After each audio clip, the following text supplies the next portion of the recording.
नमस्कार. आपण पाहताय आवाज महाराष्ट्राचा लाईव्ह. बातमी आहे अर्थसंकल्पीय अधिवेशनातून. आज अर्थसंकल्पीय अधिवेशन 2026 विधानभवन मुंबई, दुसरा आठवडा, दिवस 12वा. आज इराण युद्धाच्या पार्श्वभूमीवर औद्योगिक गॅसवर निर्बंध आणले आहेत. तसेच घरगुती गॅस 60 रुपयांनी महाग झाला आहे. गृहिणींचे बजेट कोलमडले आहे. तसेच युद्धाच्या झळा भारताला देखील बसत आहेत. महागाई वाढत आहे. याचाच निषेध म्हणून विरोधी पक्षाच्या आमदारांनी आज विधानभवनाच्या पायऱ्यावर येऊन सरकार विरोधी घोषणाबाजी केली.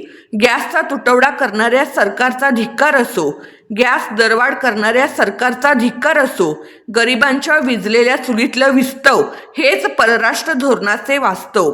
मित्रप्रेमाचा देशाला बसलाय चटका, गॅस दरवाढीचा गोरगरिबांना फटका.